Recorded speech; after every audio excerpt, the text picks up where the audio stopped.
What's up, everyone? Bass here. Happy Friday to everyone watching. So with the NFL schedule officially releasing yesterday, I wanted to make a video reacting and breaking down the Packers' 2022 schedule, as well as giving my prediction on their record based on the schedule. So let's waste no more time and get started. So the Packers start on the road week 1 in Minnesota versus the Vikings, 3:25 p.m. Central Time. I think this is going to be a great season opener. I would have liked it to be in Lambeau for the first game, but hey, it is what it is. It's going to be a tough game, I think.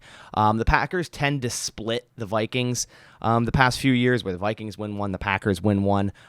Usually, like I said, losing one of those matchups. But I do have a win here for Green Bay in week 1. I think Minnesota is a good team. I just think the Packers are a better team. And the Vikings tend to give the Packers a little bit more trouble in Lambeau than they do their own stadium.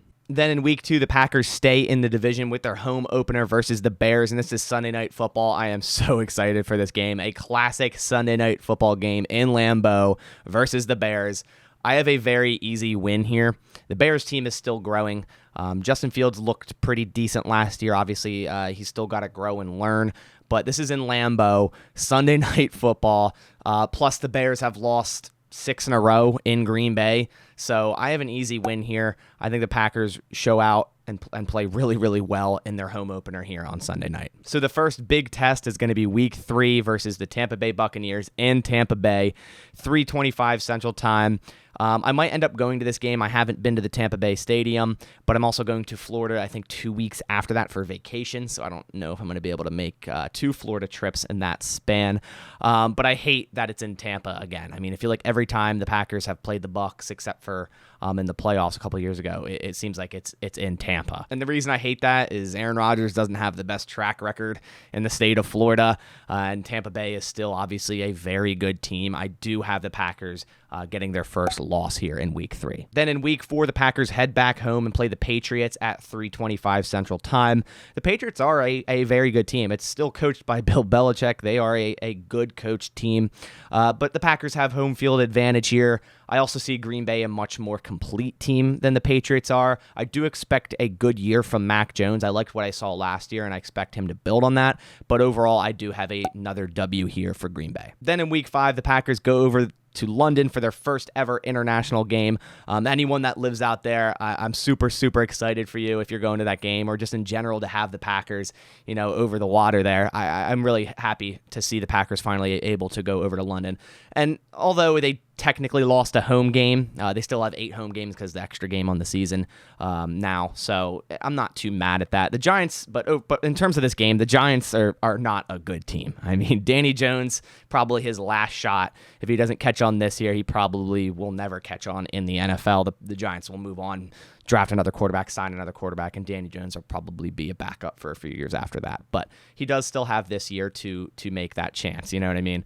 But that defense is weak. Overall, still a rebuilding team, so I have another W here for Green Bay in London. Then in week 6, the Packers play the other team from New Jersey, but this time it's in Green Bay versus the New York Jets at 12 o'clock Central Time. And the same thing with the Jets that is with the Giants, a very weak roster with a very unknown quarterback. I'm interested to see how Zach Wilson does this year. I like Robert Saleh, their head coach, but he's more of a defensive-minded guy, so I'm kind of interested to see how that offense develops under Zach Wilson. Overall, still rebuilding, just like the Giants. I have another win here for Green Bay, making the Packers 5-1 for the 4th straight year. Then in week 7, the Packers head over to Landover, Maryland to play the Washington Commanders.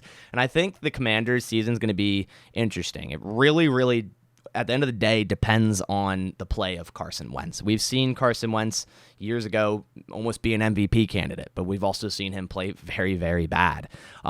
I think this will be more of a tough game than people think. I think people will be going to this game, easy W, but I think this will be a tough game. The Commanders are a sound football team, so adding someone like Carson Wentz, who at times can be good, this is a good football team. I still have a W here for Green Bay, but I think it's going to come down to something like a game-winning field goal or something like that. Then in week 8, the Packers have another big test against Buffalo Bills in Buffalo, Sunday Night Football, so they're playing some of the best teams in the NFL in their own house with Tampa Bay and then now Buffalo, probably the favorite in the AFC to make the Super Bowl this year. Buffalo is a great team. They added more talent this offseason in Jamison Crowder. They drafted James Cook, who I'm really excited to watch, Khalil Shakir, and Kare Elam on the defensive side. It's in Buffalo. They play good in Buffalo. I have a great game here, kind of like an offensive shootout type of game, but overall a loss for Green Bay here. Then in week 9, the Packers head to Detroit at 12 p.m. Central Time. Third straight game on the road here. Detroit is still in a full rebuild, and although I did really like their draft, Jared Goff is still their quarterback. I think they're waiting until the next draft to draft a quarterback, so likely they will not play good this year. Not that they're going to tank, but if they're going to want one of those top quarterbacks next year, they're going to have to be drafting high, and I don't think that's going to happen on purpose. I think the Lions still are not a good football team. I have a win here for Green Bay. Then in week 10, we have a matchup where I think everyone is excited for versus the Dallas Cowboys in Green Bay, 3:25 Central Time. Wish this was Sunday Night Football, but, it's going to be America's Game of the Week or whatever they call it. It's going to be pretty much televised everywhere. This is the Mike McCarthy homecoming game. I wonder if they'll close Mike McCarthy Way that Sunday. Just an interesting thought. I don't know what they're going to do with that, but that would be pretty funny if they did close down that street. This game, I think, is going to be crazy. Dallas is also a very good team. Dak played really well last year. I do think Green Bay comes out on top here just because they do have home field advantage, and they do have the Cowboys number as of late, but I think it'll be a very close game. But yes, I have a W here for Green Bay. Then in week 11, on a short week versus the Titans on Thursday Night Football, a short week to game plan against a very good team in the Tennessee Titans. I think this is a very tough game for Green Bay after just preparing so much for Dallas. They're going to have a very short install, a very short time to game plan for the Titans, who are a good team. And I think just because of that, even though it's in Green Bay, I think they lose here in Thursday Night Football against the Titans. Then in week 12, they head out to Philly for Sunday Night Football. If you didn't know already, I live about an hour out of Philly. I was born and raised in Pennsylvania. I likely will go to this. I've been to, I think, the last 3 they've been in Philly.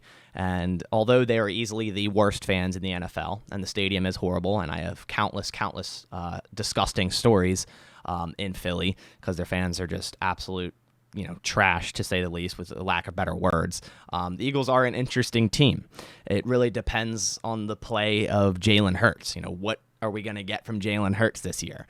But overall, I do see a win here for Green Bay, Sunday Night Football in Philly. Week 13, the Packers head out to Chicago, 12 p.m. Central Time. I see the Packers sweeping both the Bears and Lions again this year. I think this game will be more tough than the week 2 one, but I still have a win here. The Packers have a very late bye week in week 14. Not a huge fan of it, but it's a lot better than, say, a week 5 bye. This could really help down the stretch if the Packers accumulate a certain amount of injuries, later in the year. Then in week 15, after the bye, the Packers have the LA Rams Monday Night Football in Lambeau. Other than last year, Green Bay under Matt LaFleur hasn't done too well after the bye week, losing to both San Francisco and Tampa Bay in 2019 and 2020 respectively. And LA is on the same level as both those teams were. Even though Green Bay has had their number recently, I see a loss here for the Packers after the bye week. Week 16, Christmas Day in Miami versus the Miami Dolphins. Last time the Packers went to Miami, it was that fake spike game, and then Aaron Rodgers threw the last-second touchdown pass to Andrew Corliss on the right side of the end zone.